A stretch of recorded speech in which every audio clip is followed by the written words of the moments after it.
So is this on? Yes, thank you. This has like an elbow pad so I can lean and slouch and be comfortable. I'm loving this podium. Thank you so much, Christina, and everyone at the Atwood, and thanks for having me. Thanks for coming out.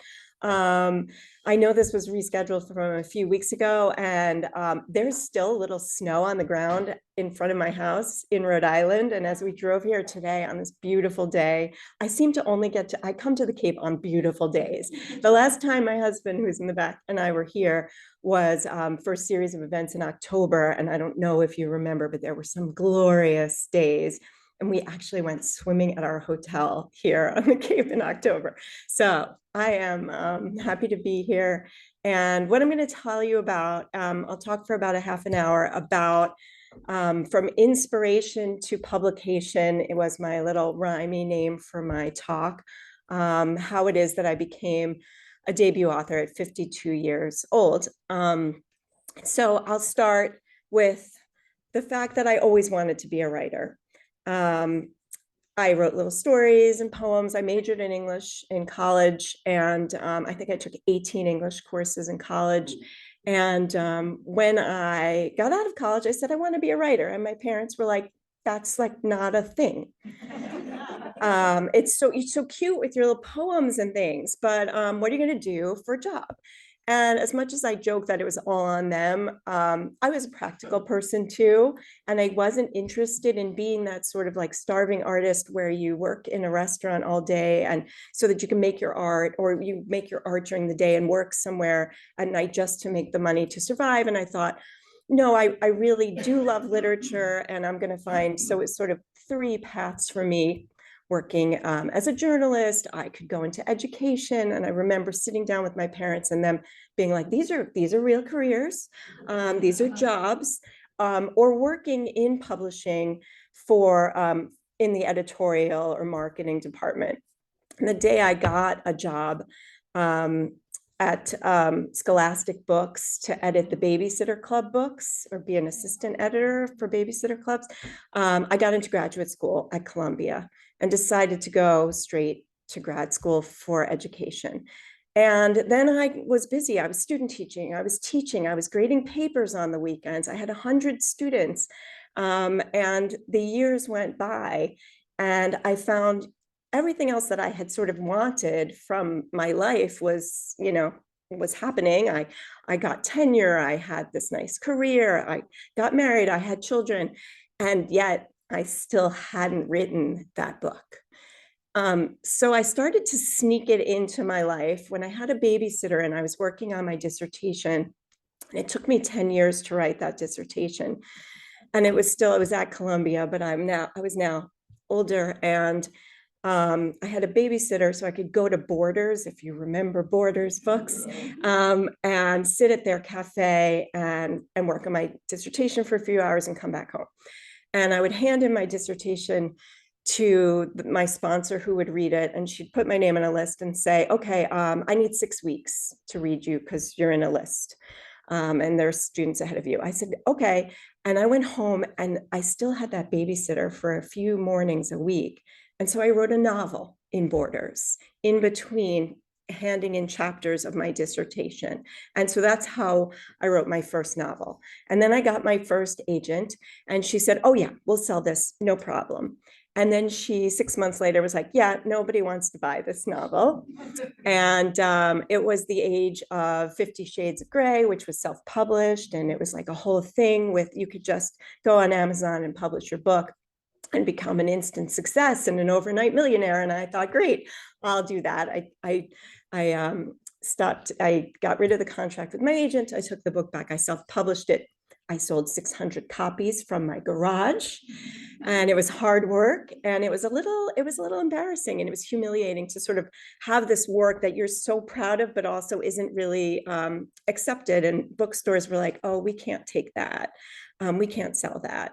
And so it was a humbling experience about sort of figuring out what mattered to me. And what mattered to me was to be traditionally published, not just to have a book out there in the world. And so I got back at it, and I went back to teaching. And then we moved from New York, as my bio says, to Rhode Island. And I said to my husband, this is the opportunity. This is the great opportunity I've been looking for. When we move to Rhode Island, I won't have a license in the state to teach. And I will have to settle our kids into new schools in 4th and 7th grade and find friends and doctors and arrange everybody's life. And I want to write full time. And that was sort of our deal. And we found a house. Actually, the reason we picked the house we picked was because I walked in and I was like, this office is where I will write that novel. And it's an old home, and it's a wood paneled office, and it felt inspiring to me. And so we moved, and I went to a book talk sort of like this, where a woman was talking about her novel, and I asked her a question. I started to read it because I was like, it's a book I had always wanted to read. And I thought, I'll try to read it before I meet her so I can ask her questions. And I only got halfway through the novel. It was called Those Who Save Us, by Jenna Blum. And I asked her a question, and I was like, I'm sure you get this question all the time, but and I don't remember the question, and neither does she, but she said to me, nobody asks me that question. Are you a writer? And I said, oh, right. I'm a writer. I had this whole life that took me away from that, but I have 200 pages in a drawer of a new novel. And she said, you have to get to my master novel writing workshop in Boston. And that changed my life. So I get to the class, I workshop what's now sort of my second novel, although I've written other halves of other novels. And I get another agent, and she says, I can sell this. No problem. And it was February, I remember, which, as we know, is the shortest month. And she's like, oh, I'll sell it by the end of the month. And at the end of the month, she was like, yeah, no, nobody wants it. And she said, what else have you got? Because it's the first time I had an agent where she was interested in me and wanted to keep me on as a client, but she's like, that book didn't sell, but you write well. What else can you talk about? What else can you show me? And I pitched her 3 things.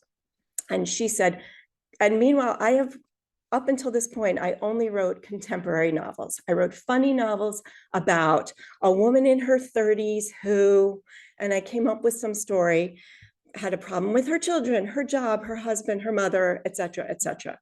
And it wasn't doing anything different or special in the market.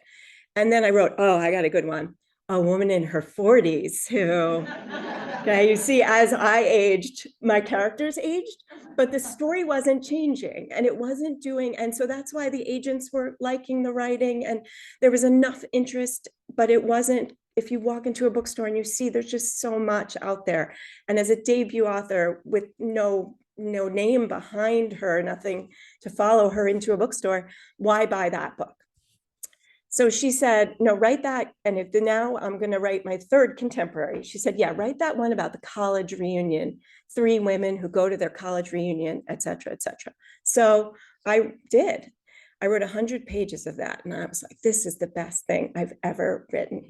And I showed her the first 100 and she said, yeah, no. Well, actually, part of that was, it was based on, it was just the timing of it wasn't right for the market because it was about a sexual assault on a college campus. And when I pitched it to her, that wasn't in the news. And when I gave the 100 pages to her, it was the Kavanaugh hearings.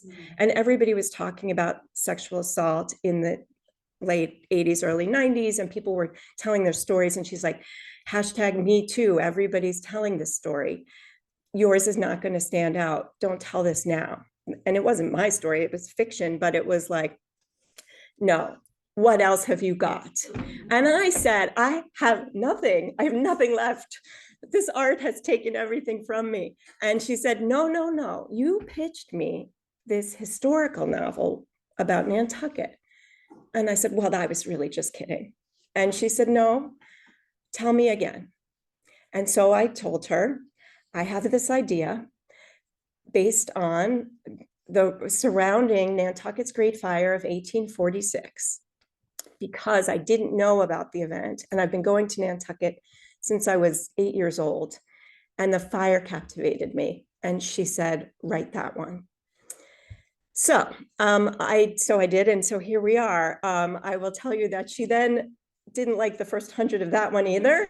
At which point we realized we had a personal problem, and I wrote the rest with that same writing group in Boston, and they helped shape this novel. And by then, now I had 100 pages, but no agent behind me, and they told me to keep going.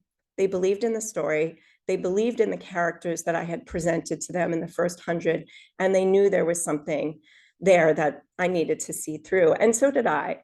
And so I will tell you how I found that story of the Great Fire and how this novel then came to be. I have been going to Nantucket forever.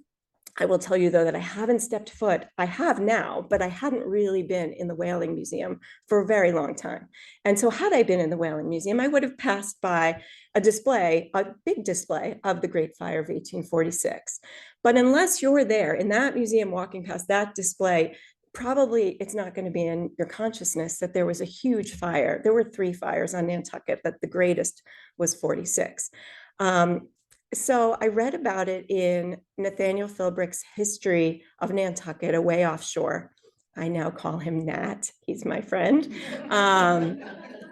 He's helping me with research on my new novel. But I read those 2 paragraphs and I got hooked on the idea of a fire. But he then moved on, whaling and money and mercantile and merchants. And I wanted to know more about the fire. I walked into Mitchell's bookstore on Main Street and said, give me everything you've got on the Great Fire of 1846.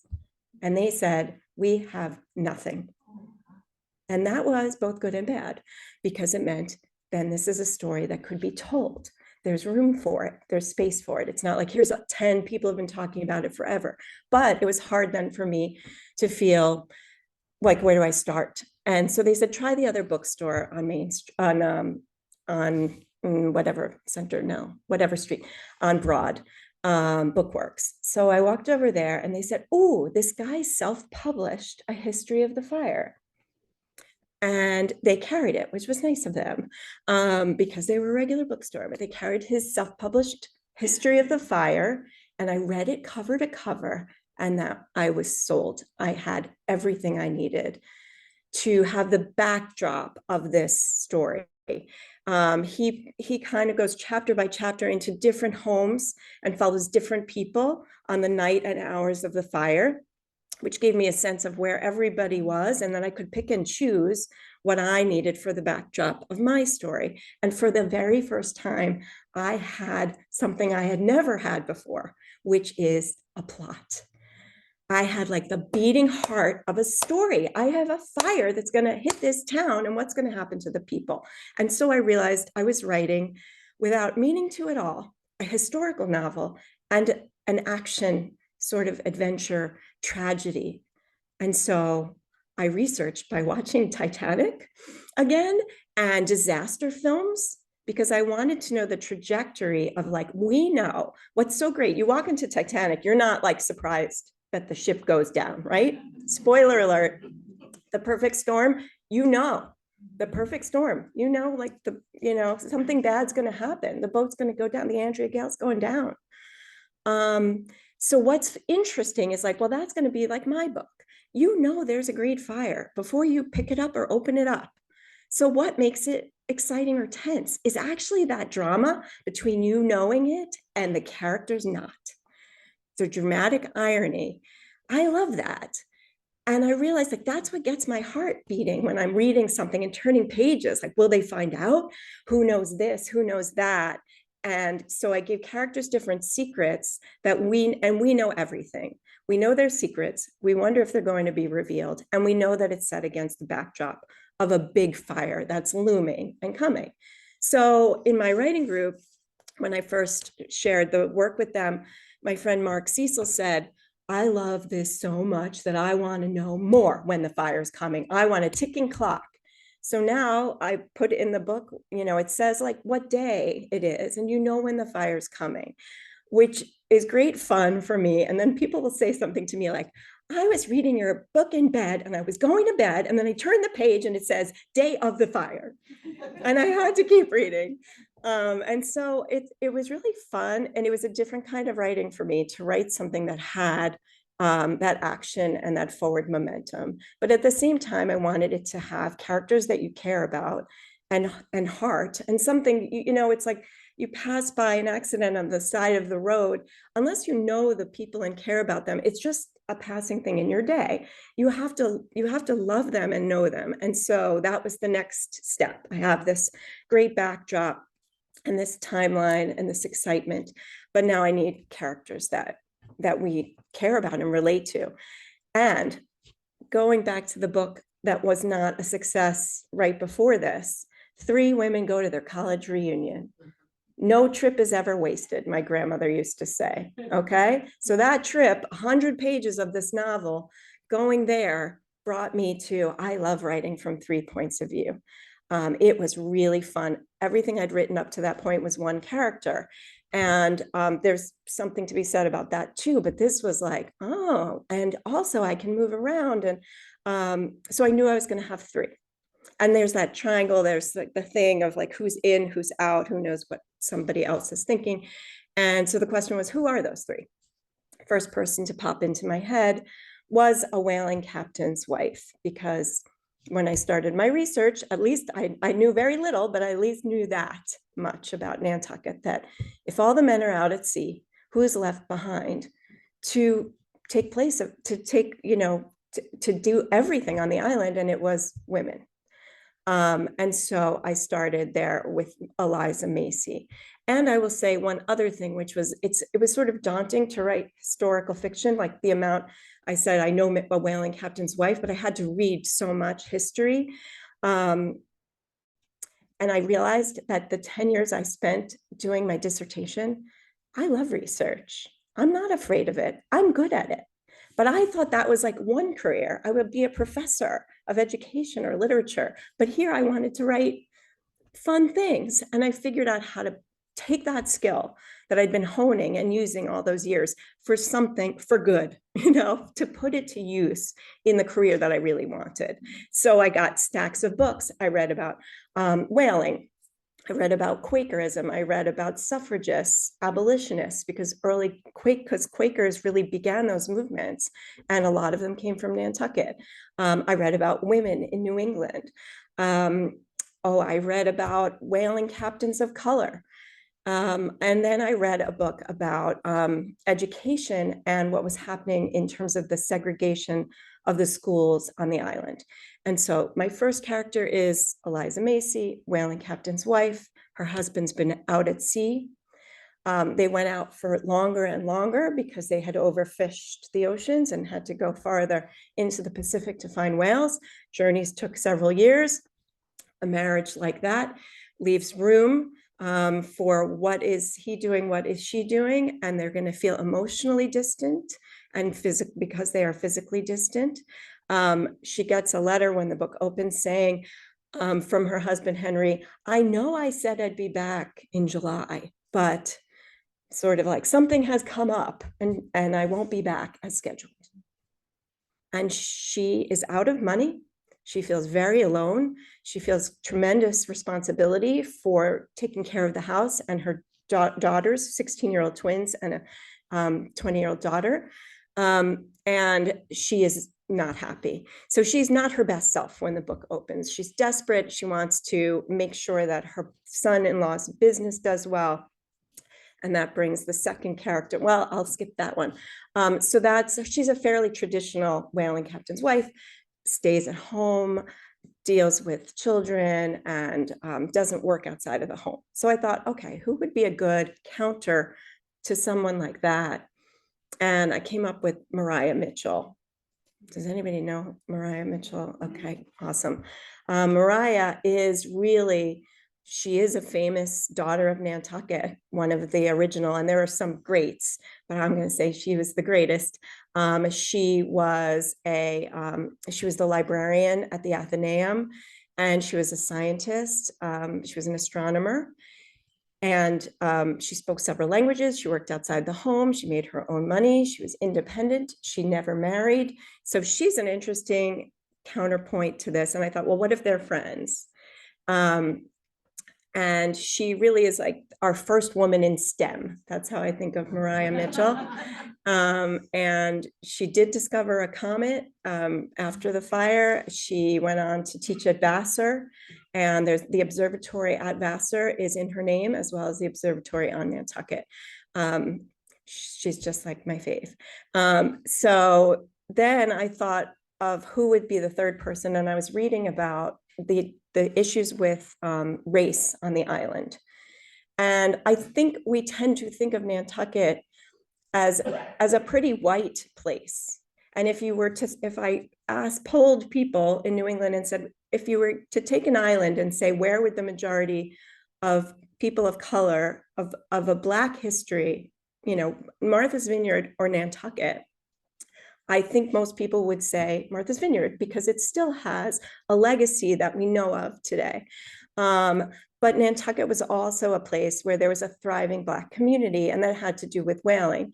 And so I read about right at the same time of the fire, there had been an issue with the schools. They were trying to desegregate for about 7 or 8 years. And they finally got to the point where they had 1 year where the schools were integrated. And that was the year leading up to the fire. And then depending on who they voted into the school board, depended on how everybody voted. And there were nasty letters written to the newspaper almost every week about, the dangers of Black and white kids being in school together and all these things. And so I was like, well, this is the real fire. This is the fire that's been ongoing on this island. And if we have a Black character and white characters fighting it out, and we show them in this, social and political flames of justice, then we have a fire that's bigger and maybe even more important than the actual fire that takes, place later in the book. So I created Meg Wright. Meg is based on the idea of a whaling captain of color's daughter. There were several. There was Paul Cuffey and several others. And the idea was that she was raised in a wealthy family. Absalom Boston was like the one who's most well known from Nantucket. He was the first Black captain of an all Black crew whale ship. He took them out. They came back very rich.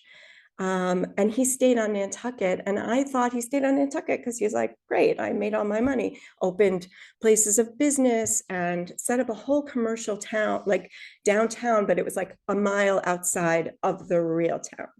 It's where Five Corners is and the African Meeting House is, if you know Nantucket. And it was really because it was not safe for him to travel, or any of the men to travel, because you could sail past, if you got off a ship in the South, you could be captured and sold into slavery, even if you were born free in the North. So he's like, I'm good. Once was good. I made my money and I'm going to stay in Nantucket.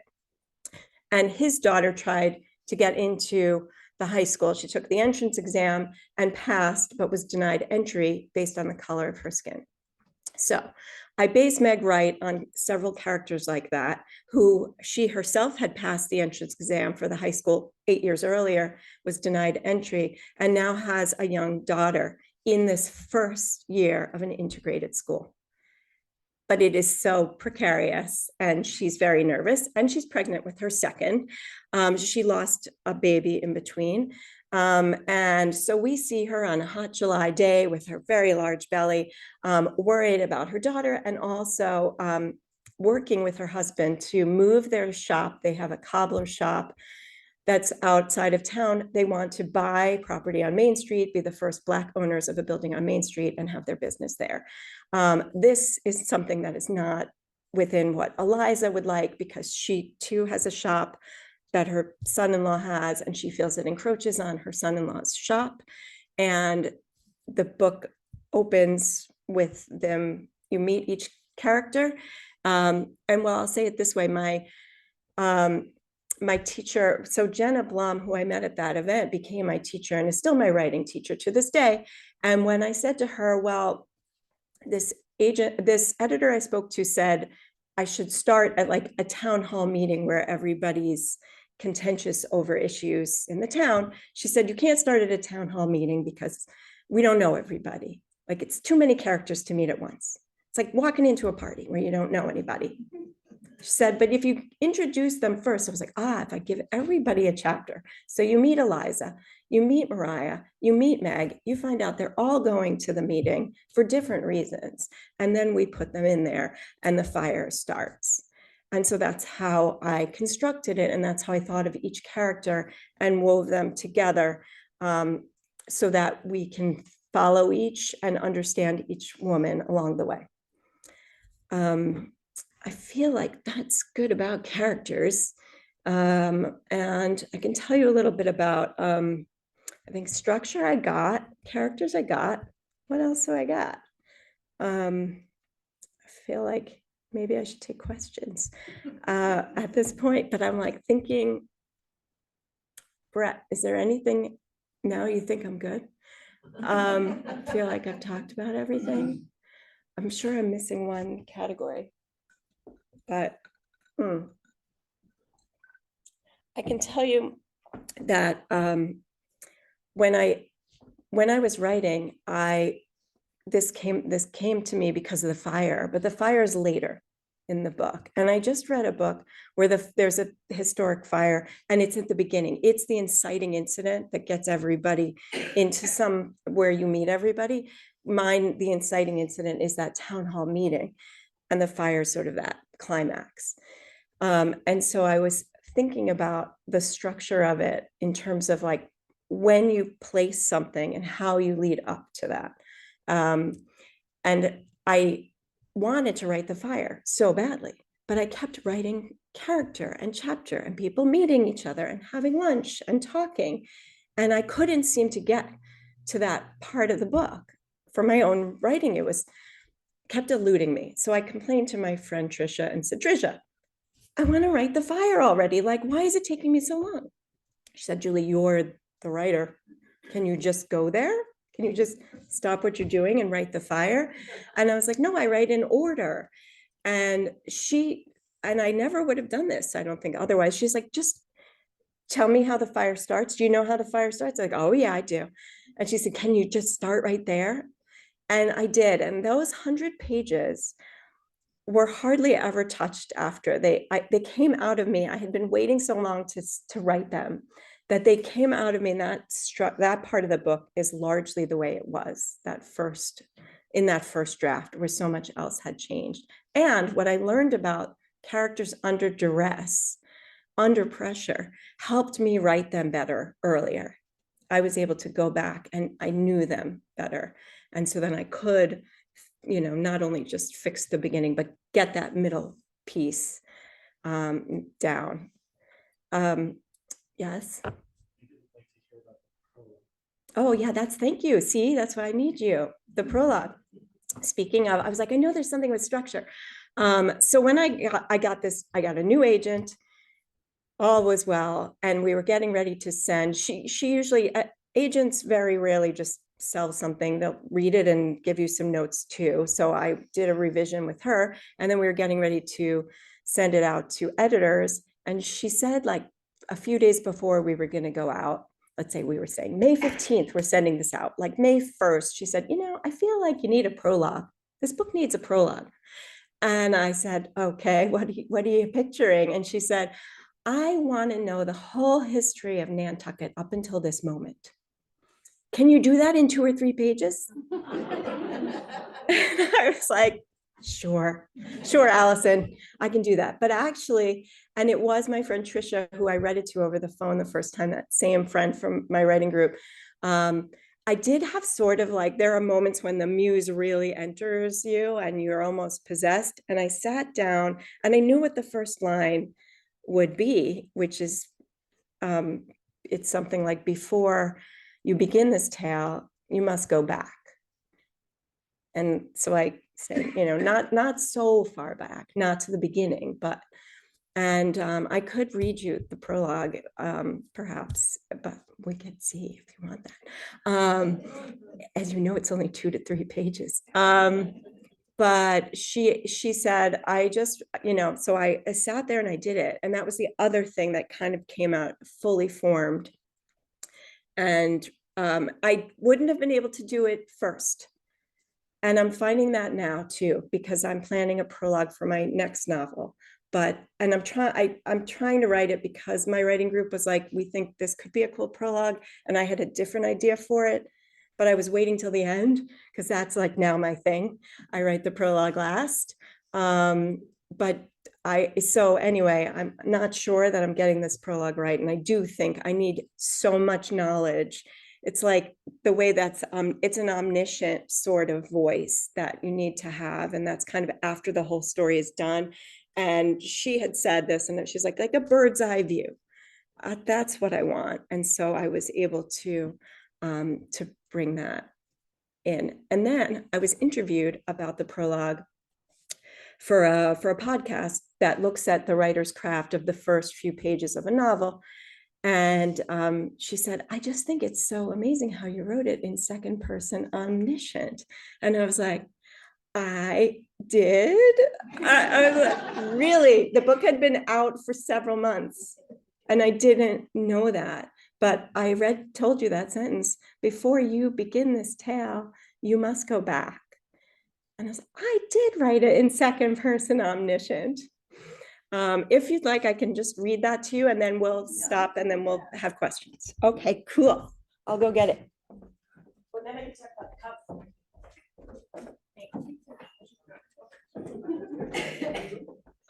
So I need my glasses.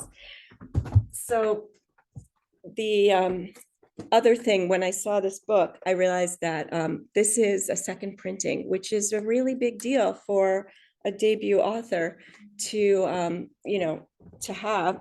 And I know it because it's like a shiny, the original cover is matte. You have it. Do you have the original cover with the raised lettering? Yes. Which is, it's a little bit nicer, but it's okay.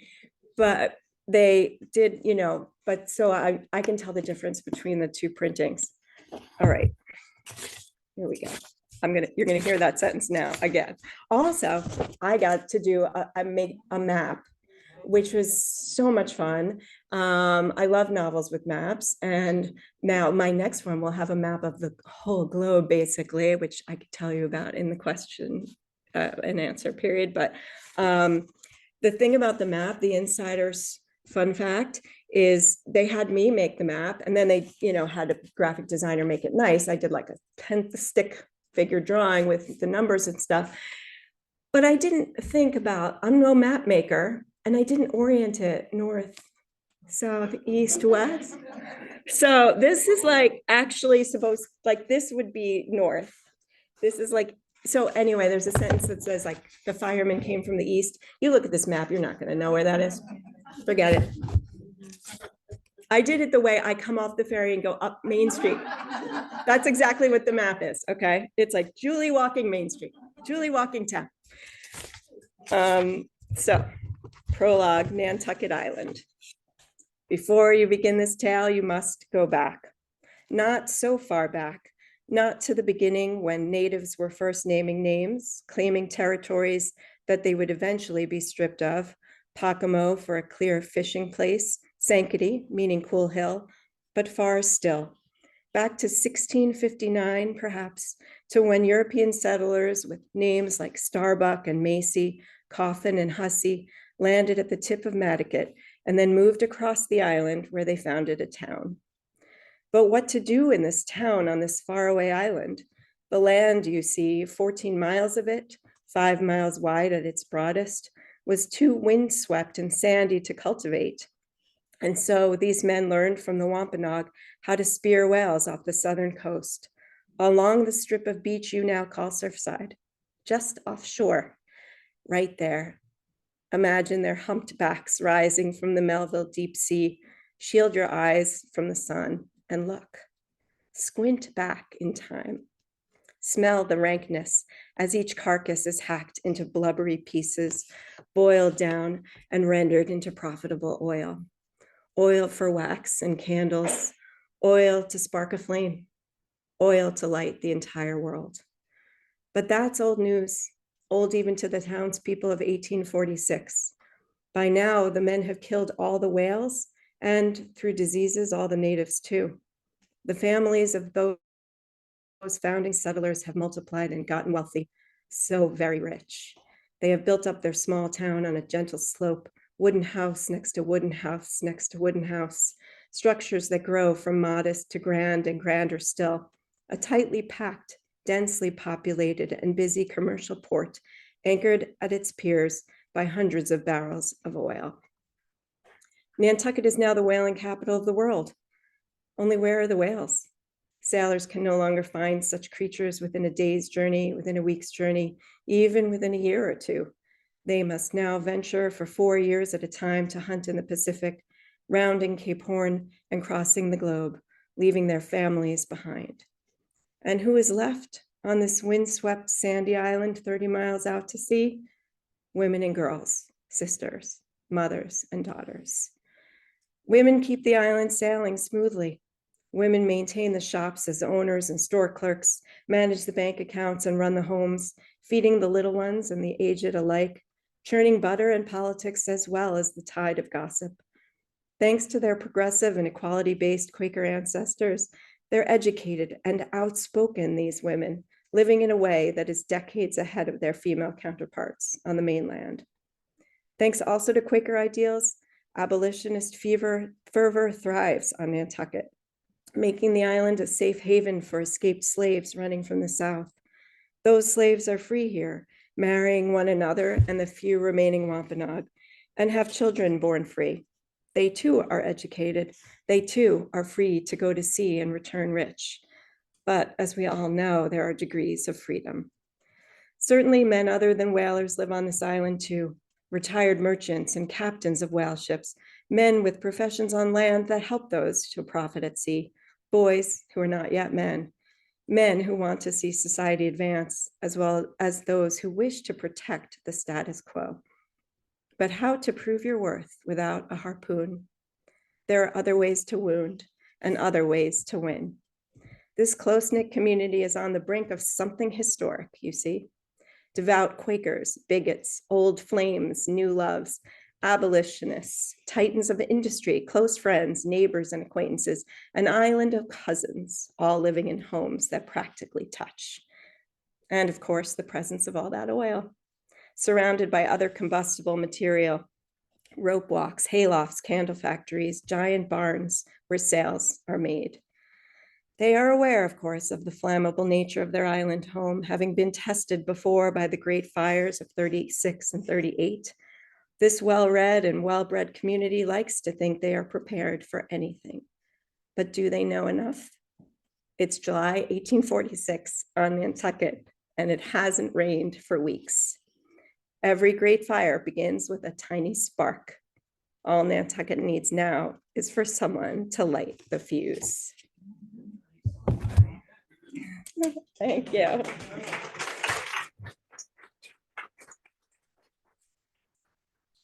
Right, thank you. Questions?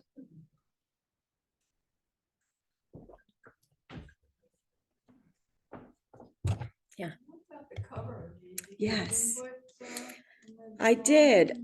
So the cover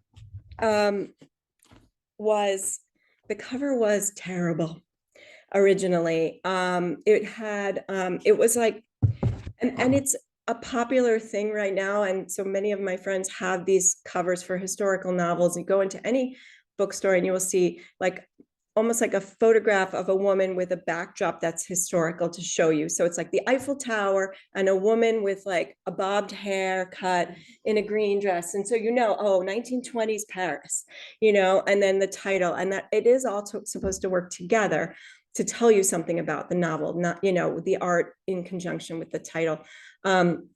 This was called Daughter of Nantucket originally. And we kept saying, why? daughter. I had called it A Great Fire, which I understood was not a good title. So I was happy for them to come up with something else at HarperCollins, and they did.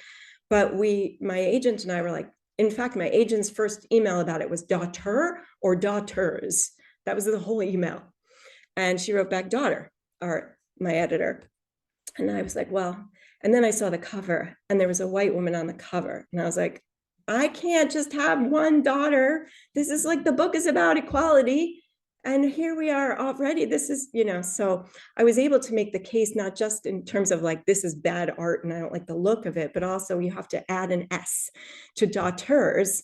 And then they had trouble. Then they tried with like several women, or making the woman unclear in shadow of whether she was like, what was her race and who was she and was she pregnant. Like they made like just like a woman in the darkness sort of the fire holding a lantern.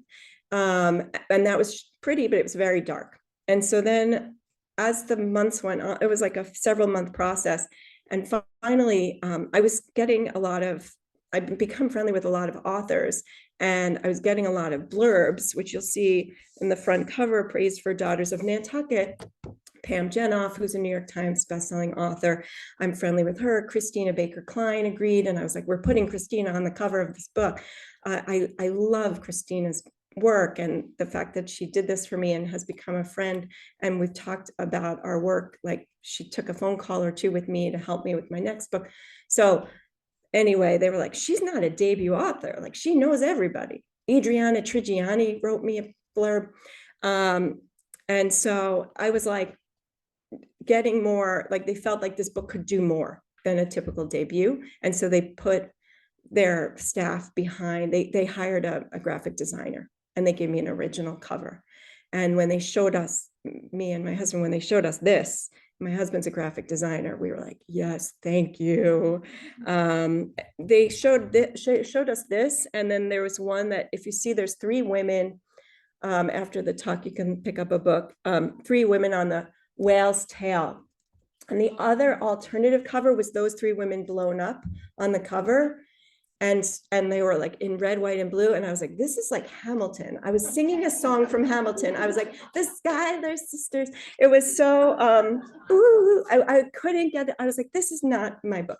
So, but they shrunk them and put them up there, and they were so perfect. And then they have sort of like the boat, which is to me the men off at sea, and the women up here, and this whale that wraps around the book, and the deep color. So the person who designed the cover designed actually my favorite book of the year before, my favorite cover, maybe one of my top books too, by Sarah Penner, The Lost Apothecary. And it has a purple cover with a gold bottle, like an apothecary bottle it has like poisons or spells in it. So I was like, I can't believe this is great. So very happy with the cover.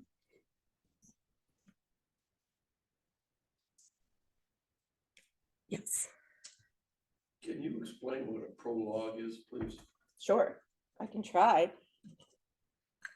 I mean, basically a prologue should have any information that is not contained in the novel itself that you won't get elsewhere. So it means that it happens before. And so in my case, it's like this whole sweeping history, but it could be, and what I might be doing with my next book is a scene that happens several months before the book opens. Instead of doing it in flashback later on in the book, it's its own scene. It's a very dramatic, it's a ship going down in the San Francisco Bay, a ship from Nantucket that drowns in the with everybody on board drowns. So but the book starts 6 months later on Nantucket as a clipper ship is preparing to leave with this family, and they get the news of that. So it's like, we get that. We know that first, and later they find out. So I think it's really just anything that goes before the story, but that somehow should connect to it. My other thought, well, so I'll tell you what the next book is about, then you can tell me which prologue you like better.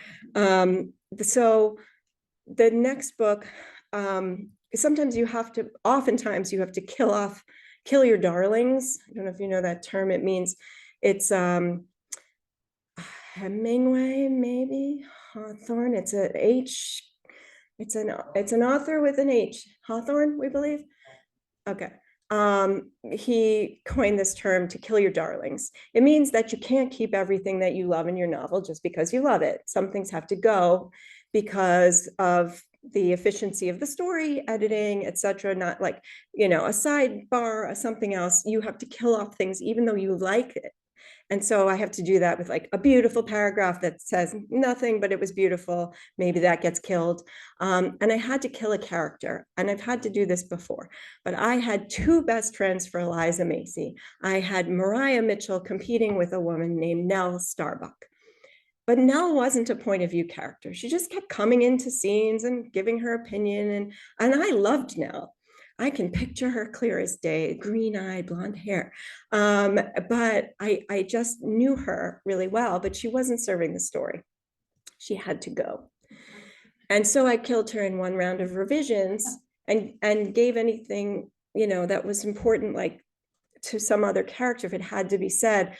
And but it's so clear because I kept one sentence in this book about Nell. I couldn't totally kill her off. So there's a sentence that says, Eliza Macy has grown closer to Mariah Mitchell ever since her other friend, Nell, has gone off to sea with her merchant husband.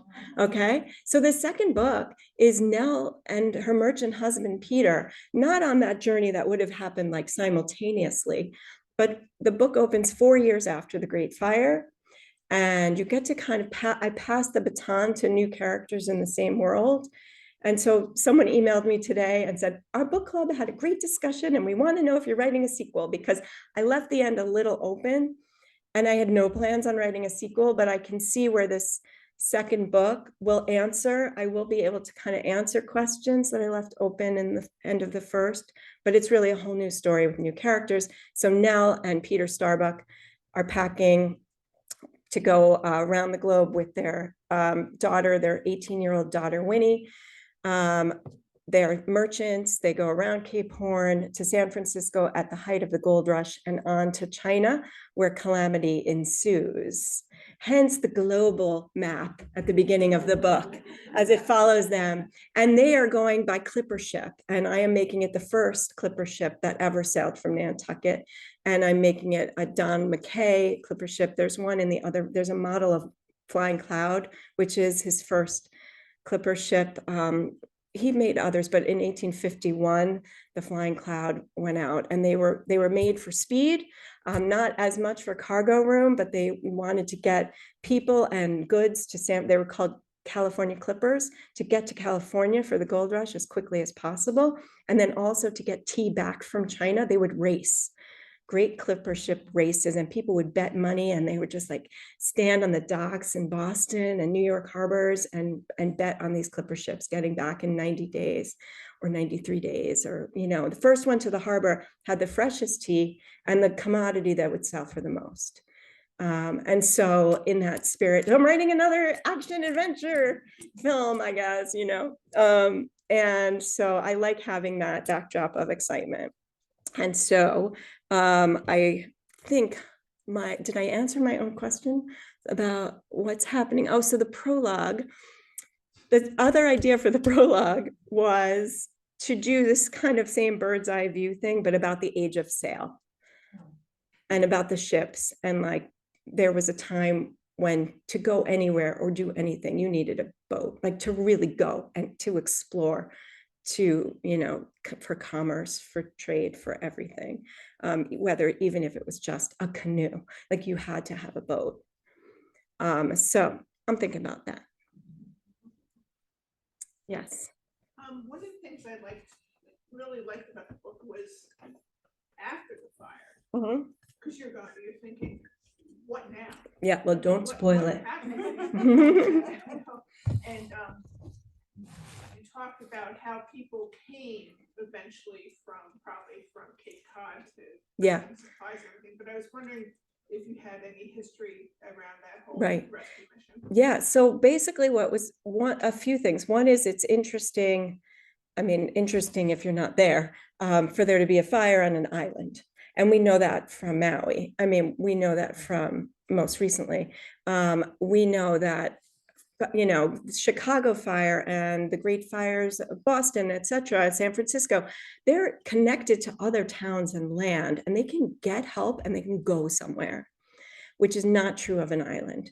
And everything about an island is really interesting in terms of its independence, especially when it was so, you know, you couldn't just call them and be like, you know, Boston's mad, you have to integrate your schools. They were like, no, we're very far away, we don't hear you. You know, we can set our own rules, we're an island. And so that island spirit, that mentality of independence and working together, but also like the outsider versus the insider. So all of that was interesting to me. And when I sort of realized at the same moment that, let's say, Mariah Mitchell, without giving too much away, realized that nobody knew that a fire had happened there. And that was interesting to me. And I followed the timeline exactly. And exactly what happens is basically, you know, what happens. And I wanted to get to that point. I wanted people to see a little bit of the aftermath of that too. Yeah. I can't wait to read your book. Oh, thanks. But I have two questions. Approximately how long from start to end did it take to write the book? And how big of a role are book writing groups? Okay. It took me actually only 2 years to write it. Once I did about 6 or 9 months, probably 6 months of research before writing even a word. And then I wrote about 40, the hardest 40 pages I ever wrote, the first 40 of this book, because I had been a contemporary writer. And so even though I knew the subject and I could picture the place and the people, I couldn't figure out the voice for it. It took me a while to be comfortable in the sounds that I mean, they were Quaker spoken with thee and thou, and I wasn't going to do that. And I knew that, and I needed it to feel accessible, but I had to find my way into that style and tone. But still, only 2 years from start to finish. And I would say, and I know my writer friends say too, that COVID helped.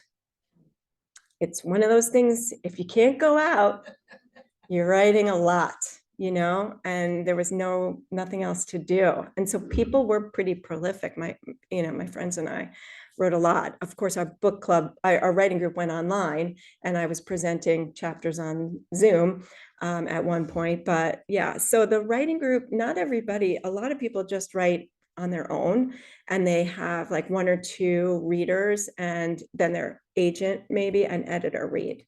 At that point, like I'm at that point, but I still believe I know that my writing group is incredibly beneficial. Just in the first 50 pages, which I presented last month to them, my friend Mark said, the same guy who said, I want the ticking clock.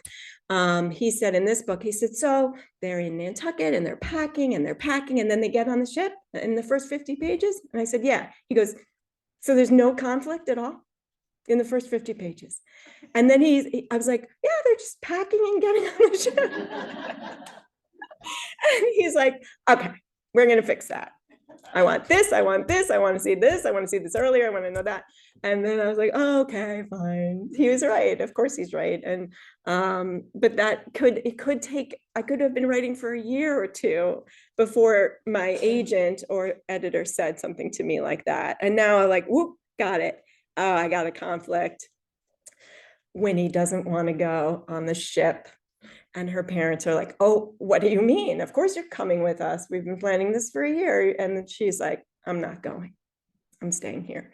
Brand new clipper ship, whole thing, etc. That's just one of the conflicts. And then, of course, also we have the story of, just so you know, the other. So it's Winnie and her mother, Nell Starbuck, are 2 of the 3, because I'm keeping with 3 points of view. And the third is actually Joseph Allen, who is a young character in the first book. And he is now all grown up and he has gone off to sea. And he's my third point of view character. I just love Joseph. That was another muse moment when he just sort of knocked on my brain and he's like, Miss, I'm here for your novel. What can I do? You know, and I was like, Joseph, go work in the Athenaeum. Okay, yes, I'm off to the Athenaeum. So I was like, I think there's more I can do with Joseph, because he's working in the Athenaeum to learn astronomy so he can go out to sea and chart the stars. He's learning from Mariah Mitchell. And so he does get his, at the end of the whaling days, he gets to go off to sea. And so I did it. So the writing group, did I answer that question enough? Just to basically say some people have them and some don't. My group meets, we workshop 50 pages or 100 pages at a time of each other's novels. And you can drop in and out. Like for 2 years, I wasn't writing a novel, so I wasn't in the writing group. But I was like, can we meet anyway? You know, and like do other things. And they are really, you know, great friends of mine now. Yeah. Yes. So I've listened to the book on tape. Okay, so I can't run anymore. So I'm walking up, I'm reading books, and then while I'm walking, I'm turning into an 8-year-old little girl, and someone's telling me this wonderful story. So it helps that it's right along Forest Beach and Red River. Oh, so yeah. I'm looking out towards Nantucket as I hear your story. So this may be obvious, but was that you reading it? No. No. Okay. I was gonna yeah. say, first of all, I go, wait a minute.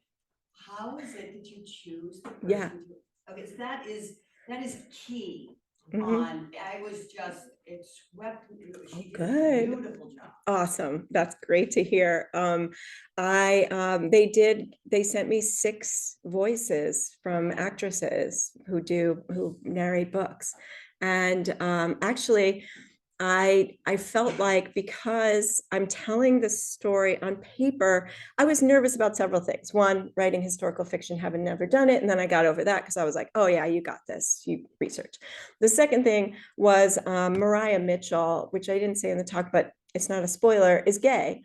Mariah Mitchell was a real person. We have no idea if she was gay. And I do feel some personal ownership for that, but this is my Mariah Mitchell, and I'm not, you know, outing a person from history. But when I met with the head of the Mariah Mitchell Association, we were talking about the fact that they're not, I can't spoil what happens, but we don't know a lot about her from that time period, from the time of the fire. And I was like, oh, so I can really, even though she's real, I can make up what happened to her during that time. And she said, yeah. And I said, well, then I got to give her, like, she has everything. She has a job. She has this, you know, we know she's going to discover a comet. She's independent. She teaches, et cetera, et cetera. The one thing we don't know about this person from her life at all was romance. And I was like, this is the one I want to have a love story for. And I thought, well, I said, could she have been gay? And she's like, she gave me the biggest shrug in history.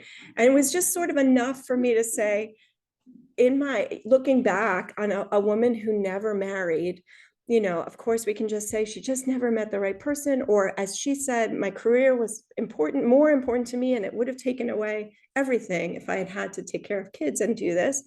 But there's also like the possibility that somebody on Nantucket in 1846 was gay. Somebody was. And so why not use that opportunity to explore that just as a general concept? And what would it have been like? And how did you live your life? And so it was really fun and interesting for me to do that. It also just so happened that as I did that, and because I did that and was talking about it so much, I'm so nervous. My daughter came out to me because of my choice to make Mariah Mitchell gay. Yeah, the day after I workshopped those pages, we were home, it was COVID, everybody was walking, that's all we were doing. And I was so nervous, I didn't take a walk that day. My husband was like, just kids, stay away from mom. She's very anxious about her book, just everybody stay away. It's better for everyone if you just don't engage mom. And so then the workshop went well, and the next day I was so happy and relieved. And so my daughter we took a walk, and I mean, I remember just like rounding the bend on our street, and she said, it was the first time she said it out loud, and she said, I like girls. I sort of stopped and said, are you saying you're gay? Are you saying you're lesbian? And she said, and I can tell, I know it's okay with you because you wrote that character. And I was like, you didn't know before? And of course, I told her I loved her and supported her and was so proud of her. And then I went home and I was like, Mariah Mitchell has to be gay. Look at the good it's done in the world. My Mariah Mitchell. And so I felt good about that. So then my third thing I was nervous about was writing from the perspective of a person of color because I'm white. And so when I got over that, and several people in my class are women of color, and they just, not that you can be like, it's okay, but like read it with sensitivity. And we had an authenticity reader read it at HarperCollins in terms of anything that I might not see as a blind spot from not being in that community. And when I got to choose a narrator, I knew that I wanted it to be a Black woman because I didn't want a white person reading aloud Meg's voice. It didn't matter to me who read the other characters, but just the idea of someone speaking those words into the world, I wanted her to be Black. So I never spoke to my editor about this, but I looked, I clicked on the pictures and you see people and you hear their voices, and they sent 3 Black women and 3 white women as and they just sort of, so I was like, they're thinking about it too. And when I said my first choice is so-and-so, see if she's free, they said, great. And that's who we went with. Yeah. Last question. Yeah. Do they put most new books now on Yes. audio? Yeah. They do. It's like the package, like Okay, it's a package. they tell you, yeah, like It's not a decision, no, I don't want to go on.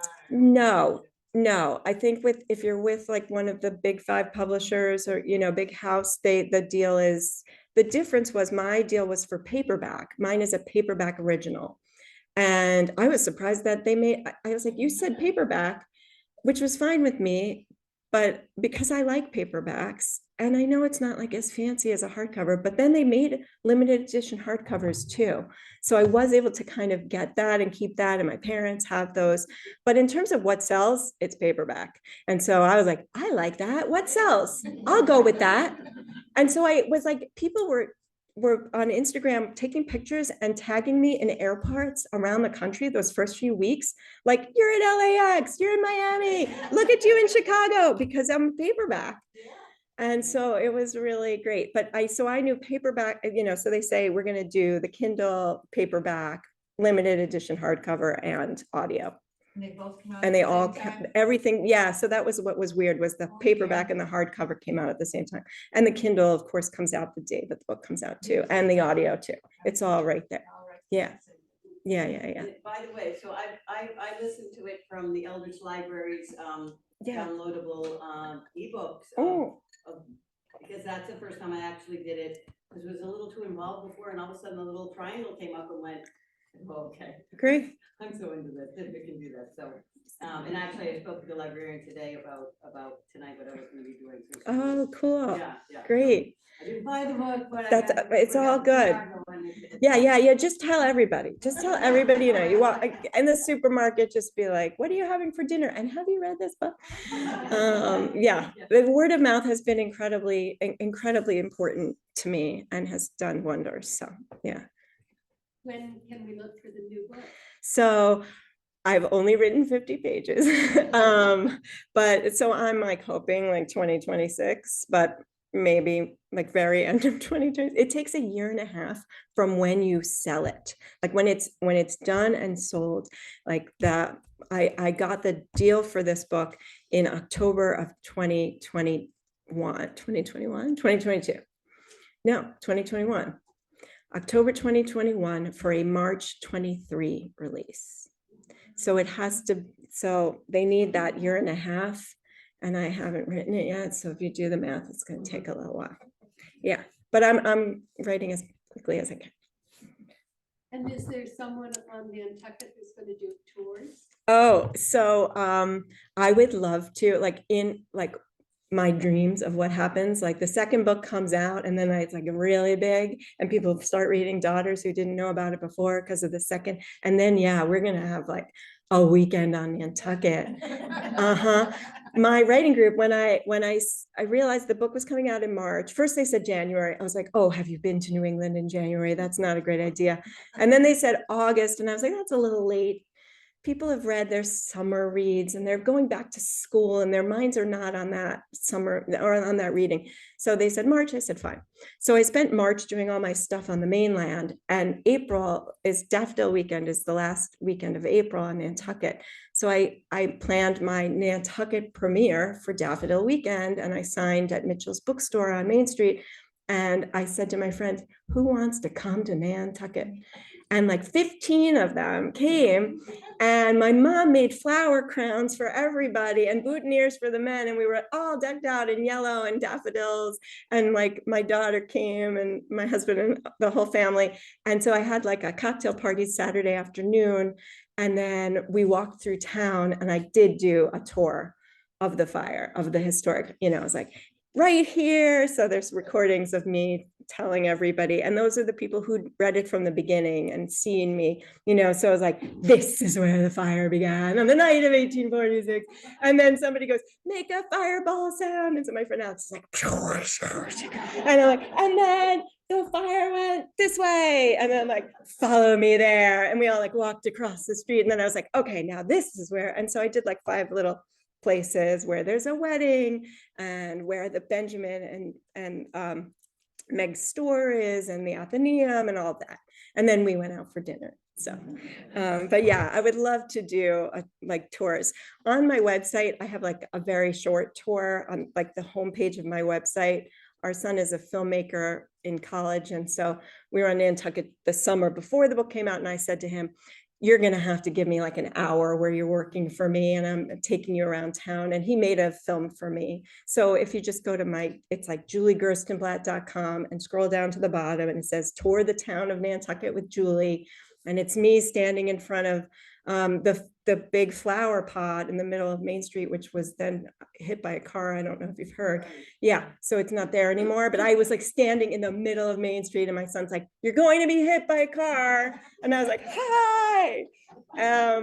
And so that's a good little video. It gives you a sense of like some of the things in the book, if we can't get together and go there. So, all right. Well, thank you so much.